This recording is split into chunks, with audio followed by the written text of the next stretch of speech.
Good morning students. Today again I am going to continue with the part 2 of your chapter number 1, that is environment. Yes student, in the previous video I told you about the different components of environment, and there are mainly three components, that is natural environment, human made environment and human environment.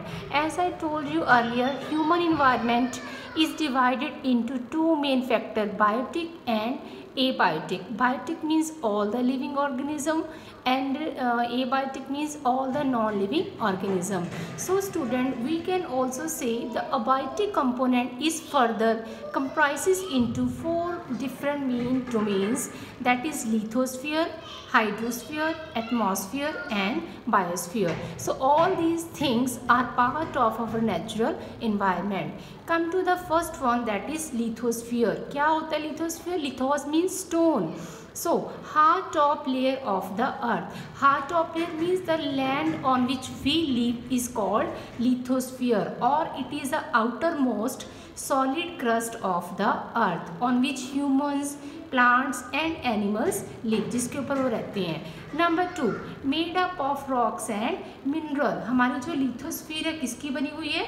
Rock से बनी हुई है, mineral से बनी हुई है and soil की बनी हुई है. It also provides us many important valuable minerals provide करती है. Number 3, consists of various landforms. Landforms क्या होते हैं स्टूडेंट? कि यहाँ पे हमें क्या मिलता है? लैंडफॉर्म, लाइक माउंटेन्स हो गए, प्लेन्स हो गए, प्लेट्यूज हो गए. All these are the part of lithosphere. It provides us forest. यहाँ हमें जंगल मिलते हैं फॉर वुड, लकड़ी के लिए. ग्रासलैंड्स हैं फॉर ग्रेजिंग के लिए, and there is a land to live. So all these things are provided to us by lithosphere. So lithosphere is a part of natural environment. Come to the second one is hydrosphere. What is hydro? Hydro means water, यानी कि लिथोस mean क्या था? Stone. Yes student, domain of water. So जहाँ पे water body है, that is called domain of water or the hydrosphere. Comprises various sources of water body. We can say the water that is found on Earth's surface, whether it is underground, whether it is any water body like ocean, sea, river, lake, all these comprises the hydrosphere. वो सारी मिलके क्या बनाती हैं? Hydrosphere बनाती हैं. As we all know, water supports all forms of life on the earth. ठीक है, without water we are not able to live. So water is essential part of all the living organism. ये हमारे लिए क्या है? बहुत ही ज़्यादा इम्पॉर्टेंट पार्ट है. It is also important source of food for marine animal also, energy and mineral. So student, this is a second part of our natural environment, that is hydrosphere. Come to atmosphere. Atmos means air, यानी कि जो air की बनी हुई है. Yes student, now it is a thin layer of earth that surrounds the atmosphere. So जो air धरती के आसपास है, that is called atmosphere. Clear student? Protects us from the harmful rays of the sun. As we all know, जो हमारी धरती पे क्या है? ग्रेविटेशनल फोर्स है, उसने हमारे एटमॉस्फेयर को होल्ड किया हुआ है. ठीक है, सो ये हमें प्रोटेक्ट करती है. जो सन से यूवी अल्ट्रावायलेट रेज आती हैं, सो उससे हमें कौन बचाती है? एटमॉस्फेयर बचाती है. Number 3, consists of many gases. बहुत सी gases like nitrogen, oxygen, argon, helium etcetera. It also comprises dust है यहाँ पर, वाटर वेपर है. सो इन सारी चीज़ों से मिलकर क्या बना हुआ हमारा? एटमॉस्फेयर बना हुआ है. Change in atmosphere brings changes in weather and climate. अगर एटमॉस्फेयर में चेंज आती है तो उसके आने से क्या होता है? हमारा जो वेदर है डे टू डे, और जो हमारा क्लाइमेट है फॉर लॉन्ग टाइम, वो भी क्या हो जाता है? चेंज हो जाता है. So all the life supporting gases जो हमारे एटमॉस्फेयर में, जैसे ऑक्सीजन है, कार्बन है, they all sustain life on the earth. So हमें ये सारा कौन प्रोवाइड करता है? एटमॉस्फेयर प्रोवाइड करती है. And next one, that is very important student, biosphere. What is bio? Life, जहाँ पे हमारी क्या है, लाइफ पॉसिबल है.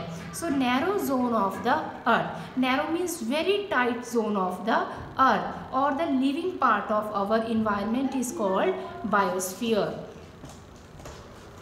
Yes student, where land, water and air interact with each other to support life. So यहाँ पे क्या है, हमें ये सारी चीज़ें मिल रही हैं. हमें यहाँ पे क्या है, लैंड मिल रही है टू लिव, वाटर मिल रहा है पीने के लिए पानी, ठीक है, एयर मिल रही है सांस लेने के लिए. सो ये सारी चीज़ें जहाँ पर हमें मिलती हैं, that part is called biosphere and we people are part of biosphere. Is it clear student? So come to this diagram student in your book.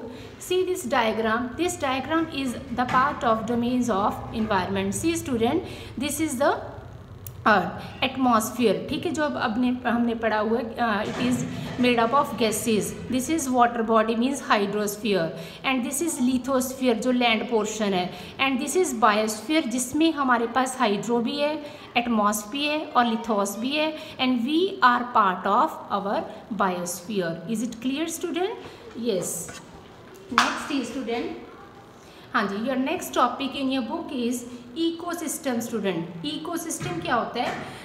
It is a community of both biotic, biotic means living organism and abiotic components. Abiotic means non-living components that live and work together. यानी कि जहाँ पे living and non-living दोनों चीज़ें इकट्ठी रहती हैं और दोनों एक दूसरे पे डिपेंडेंट है on each other and इकट्ठे काम करती हैं, that is called our ecosystem. So we can say it is a community of living and non-living things that work together.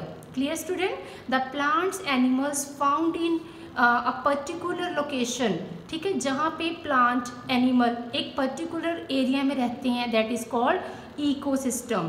Clear student? Plants animal depend on each other for what? किसके लिए depend करते हैं एक दूसरे पे? For survival, जिंदा रहने के लिए, and to help each other, एक दूसरे की हेल्प करते हैं. So this is our ecosystem. We are a part of ecosystem. It has no particular size. It means कि जो हमारा इकोसिस्टम है उसका कोई साइज़ नहीं है. It can be as big और it can be as small. जैसे डेजर्ट है, desert is ecosystem for camel के लिए, ठीक है. जो हमारा पोलर बियर जब कहाँ रहते हैं, जैसे आइस में रहते हैं, ओशंस है मेराइन एनिमल्स का इकोसिस्टम. सो इकोसिस्टम का कोई साइज़ नहीं है. इट कैन बी बिग और it can be small. Is it clear student?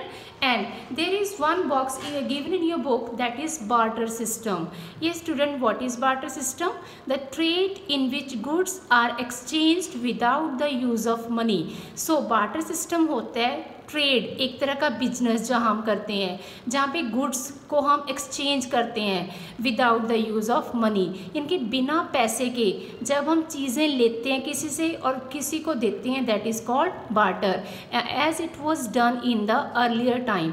ठीक है, पुराने ज़माने में क्या था, किसी से कोई चीज़ लेनी है, जैसे सपोज किसान ने कुछ लेना है तो वो उसके बदले में अनाज दे देता है, ठीक है, तो जो दूसरा पर्सन है उसको उसके बदले में कुछ और दे देता है. इनकी जिसमें सिर्फ गुड्स को एक्सचेंज किया जाता है, पैसे का एक्सचेंज नहीं होता. Is it clear? That is barter system. Next is world environment day. Yes student, when do we celebrate world environment day? So it is celebrated on June 5 on every year. हर means कि June 5 को ये celebrate किया जाता है. किस लिए किया जाता है? To encourage the awareness for earth environment. लोगों को अर्थ का इन्वायरमेंट के लिए अवेयर करवाने के लिए, एंड टू कंजर्व नेचर, ताकि हम लोगों को बता सकें कि हमने नेचर को क्यों बचाना है. ठीक है, इसके लिए हम रैलीज कर सकते हैं, कोई पोस्टर मेकिंग कर सकते हैं. So many other ways are there. Yes student, come to the exercise in your book which is not a natural ecosystem. हमारा नेचुरल इकोसिस्टम कौन सा नहीं है? यस, डेजर्ट है, वो नेचुरल है. ठीक है, फॉरेस्ट है, वो भी नेचुरल है, that is aquarium. Which is not a component of human environment. Human environment का कॉम्पोनेंट कौन सा नहीं है? Land. Which is a human made environment, human made environment कौन सा है, माउंटेन है, सी है, रोड है, road. Which is a threat to environment, हमारे इन्वायरमेंट को किससे खतरा है, ग्रोइंग पॉपुलेशन से। Next is matching, biosphere narrow zone where land water air interact. Next is atmosphere, blanket of air which surrounds the earth. Hydrosphere means domain of water. Environment क्या है, environment means our surrounding. So biosphere हो गया हमारा narrow zone, atmosphere हो गया blanket of air, hydrosphere means domain of water and environment means our surrounding. So student, this is your exercise. So this is enough for today. Thank you so much, students.